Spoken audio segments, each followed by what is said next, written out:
ሰላም የኤቢ ስትሪንግ አርት እና ዩቲዩብ ቱቶሪያል ቻናል ተከታታዮች፣ ሰላም ለእናንተ፣ ሰላም ለሰው ልጆች ሁሉ እየተመኘው ዛሬ በአዲስ ስራ ቀርቤላችኋለሁ። ይህ ስራ ለሙስሊም ወንድሞቻችንና እህቶቻችን የሚሆን ስራ ነው። ስራውን ከመጀመራችን በፊት ለቻናሉ አዲስ የሆናችሁ ቻናላችንን ለማሳደግ ሰብስክራይብ፣ ሼር፣ ላይክ እንዲሁም ማንኛውም ሐሳብና ኮሜንት ካላችሁ በኮሜንት ሴክሽን ላይ ማስቀመጣችሁን አትርሱ። አሁን ቀጥታ ወደ ቱቶሪያሉ እንገባለን። ይህ የምትመለከቱት ስራ የአረቢክ ጽሑፍ ነው። ይህንን ስራ ለመስራት መጀመሪያ ምንድነው የምናደርገው? ጽሑፉን ቀርጸን እናመጣና ጽሑፉን ቀርጽና ምን እናደርጋለን? ቆርጠን እናወጣዋለን።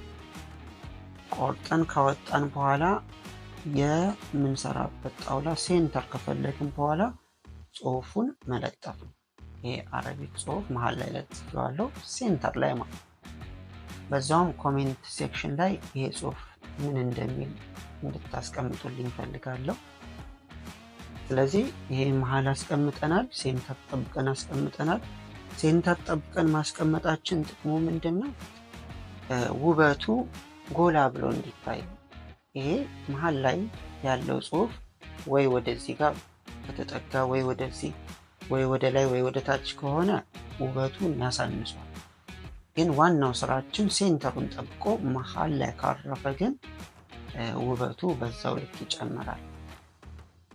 ቀጥሎ ደግሞ ምን አድርጌያለሁ? እዚህ ከሴንተር ተነስቼ ክብ ሰርቻለሁ። ፍሬም ወይም ጽሑፉን አጉልቶ እንዲያሳይልኝ ለጽሑፉ ውበት እንዲኖረው እዚህ ጋር ፍሬም የምሰራበትን ክብ አስምሬያለሁ። እንደዚህ ሚስማር የምመታበት ማለት ነው። እዚህ ጋር አስምሬያለሁ። ከዛን ይሄኛውን ያሰመርኩትን ደግሞ ምንድነው የማደርገው?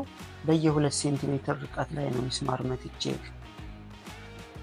ፍሬም መስራት የፈለኩት። ስለዚህ 2 ሴንቲሜትር እንደዚህ ለካና ያው 2 ሴንቲሜትር።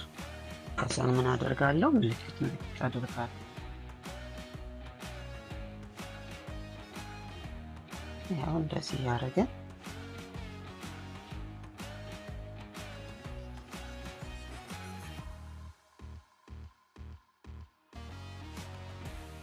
ይታያችኋል ብዬ አስባለሁ። ያው በየ2 ሴንቲሜትር ርቀት ላይ ለዚህ ምልክት እያደረኩ ሁሉንም ጨርሰዋለሁ። ሚስማሮቼ እዚህ ጋር እንዲያርፉ ነው የፈለኩት በየ2 ሴንቲሜትር። ከዛን ፍሬም ሰራለታለሁ ማለት ነው። ይሄኛው ዋንኛው ጽሑፍም ሚስማር መታና የጽሑፉን ቅርጽ ይዞ እንዲወጣ አድርጋለሁ። አሁን ወደ ስራው ከመሄዳችን በፊት ሚስማራችንን መተን እንመለሳለን።